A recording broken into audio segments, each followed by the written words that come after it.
Nice job.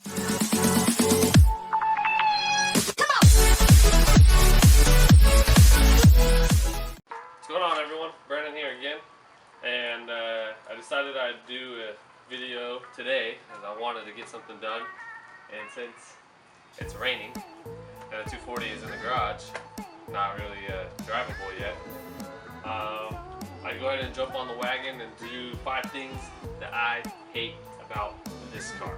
Okay, so the first thing, number 1, would have to be this ridiculous plastic trim. Side, under the doors, and around the car. Now, I have no idea why Volkswagen did this. The Mark 5 R32s did not have this. The GTIs did, and the Jettas, and it's ugly as dog crap. I don't know why. I'm guessing because it was too expensive to paint it. Maybe if they would have just left this part black and painted this, it would have looked 10 times better. I hate it.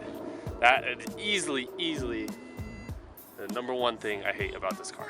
Okay, number 2, direct injection and FSI motors. This car has an obnoxious tick. You can probably hear it. Anywhere you go, people ask you if your car is broken. Well, it's not. It's just due to the direct injection. It sounds like this, and it is obnoxious, and I frigging hate it. It's kind of hard to look cool and sound cool when your car is sounding like it's about to blow up all the time. Number 3. So right here, you can see all this nice water sitting and resting on the roof of my car.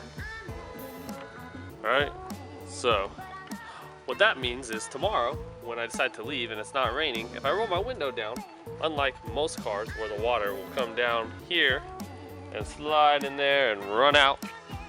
No. The GTI likes to have the water come here and spill out over. And usually it ends up on your arm or where all your window switches are, which is sweet. I love it. Nothing like a good old second shower on your way to work in the morning. All right, so number 4 is gonna be this driver's pedal. Multiple reasons. 1, it's flat on the ground, which I guess for people that like heel tongue and stuff, that would be somewhat preferred, but to me, it builds up a lot of dirt.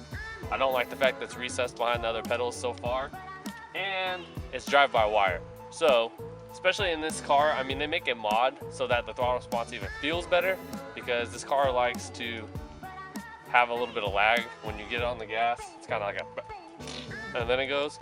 Number 5, last but certainly not least,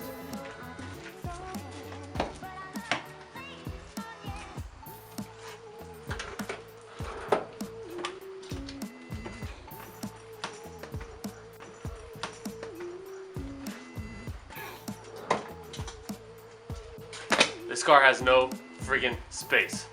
So after nitpicking the GTI, I figured I might as well just tell you the reasons I bought the GTI. It'd be quite easier to make this list than it was the things I didn't like. There's a couple things that stood this GTI out from the GTIs I had previously, coming from a lot of Mark 3s and a Mark 4, that made me really want to get the Mark 5. I love the interior on these cars.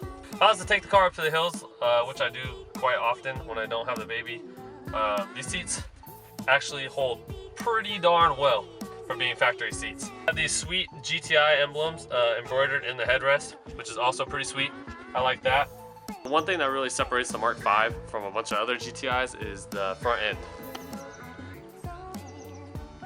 It's super aggressive, and I love it. So another thing that they did in the Mark 5s, that they stepped their game up, and they didn't really have in the previous other generations that Titan shut up.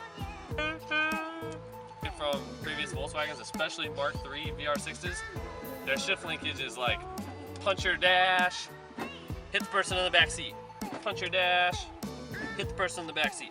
So the Mark 5 is really tight, really notchy. There's not a lot of wiggle room, and I love it. Number 4 would have to be the independent rear suspension. Volkswagen came from a long line of solid rear beams, Mark 5 was the first chassis that they switched back to the independent rear. I guess you wouldn't say switched back. So with the Mark 5, they switched to independent rear suspension. Besides the fact that it gives you the adjustability to change the camber in the rear, it also helps with handling considerably compared to the solid rear beams of the previous generations. The engine bay. So yeah, it's dirty. You know, when you're about the low life, fender liners tend to find their way off the vehicle. But anyways, it's super easy to get to stuff that you need to work on. All the common problems. High pressure fuel pump. It's right there. Coil packs. Spark plugs, all easy, right there. Intake manifold, right there. You don't really have to take a bunch off to get the stuff like you do in a lot of other cars.